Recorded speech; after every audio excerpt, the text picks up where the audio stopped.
Ini teman-teman, salah satu bahan yang bisa membuat cemple tetap sehat, tumbuh besar, mudah gemuk, dan anti terkena penyakit cacingan.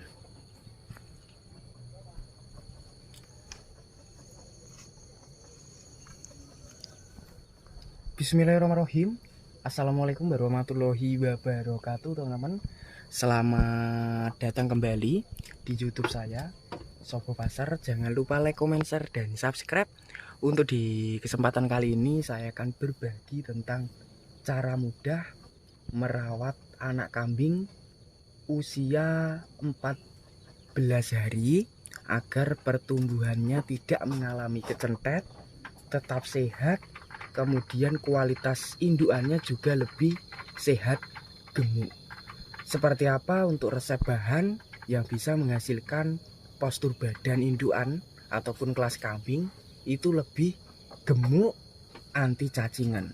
Seperti di kesempatan kali ini yang berada di depan saya ini, kali ini saya berkunjung ke kandang sederhana. Kapasitasnya ini ada kelas yang di bagian depan indukan dengan ambing kimplah-kimplah ataupun kambingnya itu montok.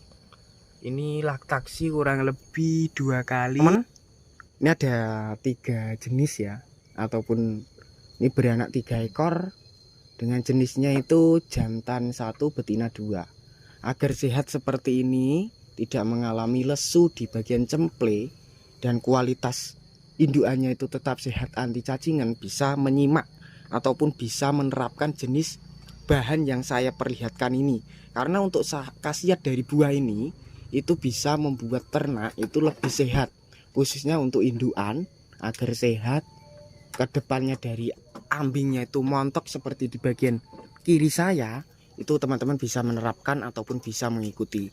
Langsung saja saya perlihatkan dari jenis tanamannya. Oke teman-teman, nih saya perlihatkan dari jenis tanamannya yang bisa membuat cemple yang di kandang tadi itu tetap sehat berkat rutin indukannya itu diberikan jenis bahan ataupun buah ini. Dan di bagian depan saya ini adalah salah satu tanamannya. Ini saya perlihatkan dari bagian batangnya, teman-teman. Ini ada daun muda. Ini batangnya seperti ini, keras, dan ada tangkainya juga lebih keras, tidak terlalu bercabang seperti ini. Sampai ke bagian atas juga banyak sekali buah-buah yang sudah tua ataupun sudah hampir matang. Untuk jenisnya sendiri pastinya teman-teman tidak asing lagi dengan tanaman yang saya perlihatkan di bagian depan saya, yaitu untuk kandang tadi menerapkan jenis buah alami. Untuk khasiatnya sendiri, yang pertama bisa menambah nafsu makan, membuat kelas indukan itu tetap sehat, anti terkena infeksi cacingan, ataupun bisa membasmi parasit cacingan. Lebih tepatnya mengandalkan buah mengkudu, atau untuk nama lainnya kalau teman-teman pernah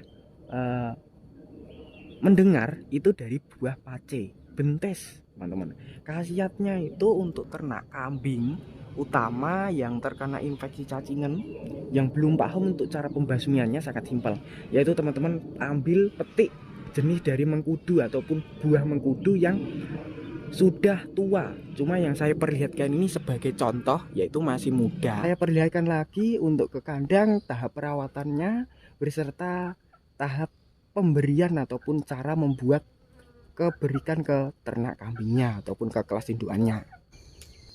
Oke teman-teman, dan untuk bahannya yang diterapkan di sini yang bisa. Oke teman-teman, kembali lagi di kandang.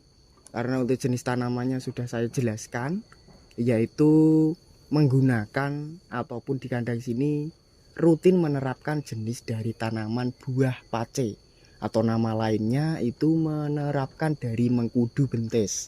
Untuk khasiatnya ke kelas indukan ataupun kelas cemple di usia 1,5 bulan itu sebagai obat alami menjaga kesehatan tubuhnya agar tidak terkena infeksi cacingan, ataupun sebagai obat pembasmi penyakit cacingan di dalam tubuh cemple. Usia yang di bagian depan saya ini ada 3 cemple, ini masih usia muda ataupun masih beranjak dewasa, yaitu usianya 2 minggu lebih dikit, dengan kesehatan terjaga ataupun dengan perkembangan bagus teman-teman, dengan telinganya juga lumayan panjang. Dan untuk perawatan dan pemberian dari jenis bahan mengkudu, di sini saya jelaskan secara lisan. Untuk usia yang bagus diterapkan, cemple itu yang sudah doyan makan.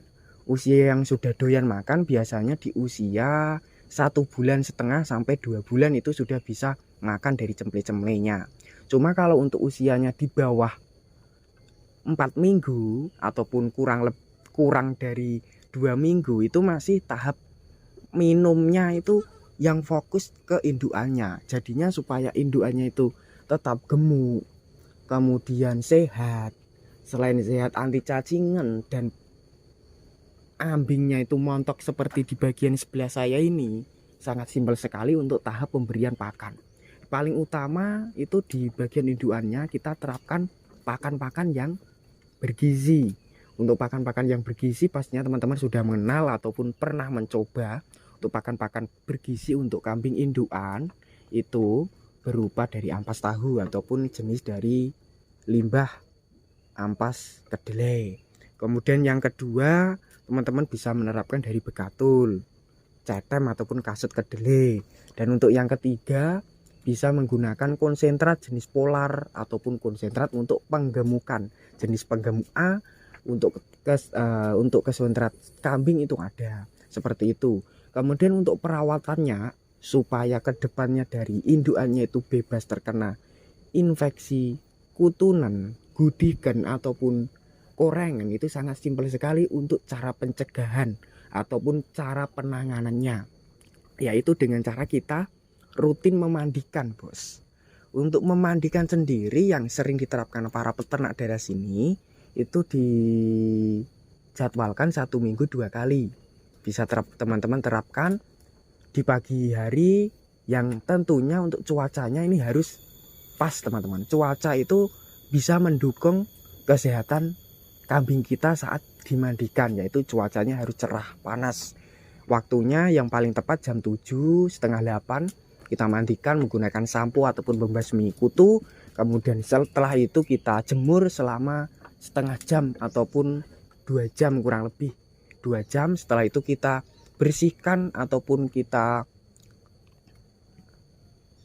keringkan menggunakan alat, juga bisa menggunakan kain halus juga bisa, supaya kualitas kadar ataupun kualitas air yang kita mandikan itu cepat kering, itu menghangatkan. Ini seperti ini, sehat-sehat. Kemudian juga untuk kelasnya ini PE-nan semua teman-teman, cuma untuk posturnya ini lebih seperti ini.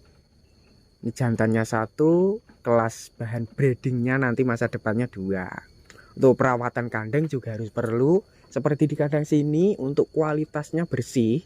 Kemudian untuk jenis dari hinggapan lalat nyamuk itu tidak ada, yaitu berkat menerapkan rutin pembersihan kandang.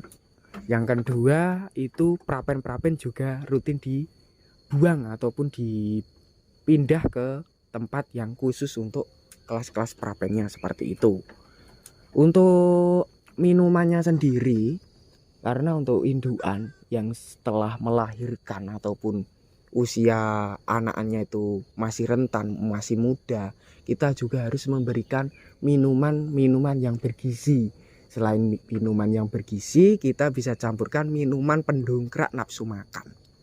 Minuman pendongkrak nafsu makan itu teman-teman gunakan jenis dari garam saja, karena untuk khasiat garam sendiri itu bisa sebagai obat ataupun sebagai penghilang jenis racun yang sering diterapkan para peternak, supaya kambing kalau diberi comboran singkong ataupun ketela agar kadar racunnya itu berkurang ataupun menghilang, bisa menggunakan dari jenis garam. Yang lainnya bisa menggunakan dari tetes tebu. Cuma kalau untuk tetes tebu sendiri kelebihan dan kekurangan itu, yang kelebihannya khususnya untuk kambing-kambing yang bunting, itu bisa menyebabkan kesuburan ataupun kandungan dalam janin cemplenya itu lebih besar ataupun lebih jumbo dari cemple-cemple, anak cemple-cemple sewajarnya. Itu bisa menyebabkan nanti pada saat mau melahirkan ataupun pasca melahirkan bisa mengakibatkan ternak kita terganggu, khususnya kalau cemplenya itu terlalu besar. Nanti kalau waktu melahirkan ada yang menyebabkan tidak bisa keluar ataupun mati di dalam. Supaya tidak seperti itu, kita langkah-langkah pemberian pakan saat hamil itu juga harus teratur. Kita harus teliti dalam tahap pemberian pakan. Kita hindari terlebih dahulu dari jenis tetes tebu. Yang kita berikan juga pakan-pakannya manual dulu. Nanti kalau setelah melahirkan, kita fullkan jenis dari konsentrat, pendongkrak, ataupun jenis-jenis pakan yang teman-teman itu terapkan untuk penggemukan, bisa diterapkan seperti itu teman-teman. Dan untuk cara pemberian dari bahannya yang saya pegang ini ataupun buah mengkudu itu teman-teman, kalau yang saya pegang ini itu masih muda, caranya diparut di blender, yang diambil airnya ataupun sarinya. Sedangkan yang sudah tua ataupun matang itu yang diberikan semuanya, dari ampasnya, dagingnya itu diparut di blender, dicampurkan di dua cara, di minumannya bisa, di menu comborannya juga bisa. Seperti itu teman-teman. Semoga video tadi bermanfaat. Bagi yang belum subscribe, silahkan subscribe. Bagi yang udah subscribe, saya ucapkan terima kasih. Cukup sekian. Wassalamualaikum warahmatullahi wabarakatuh.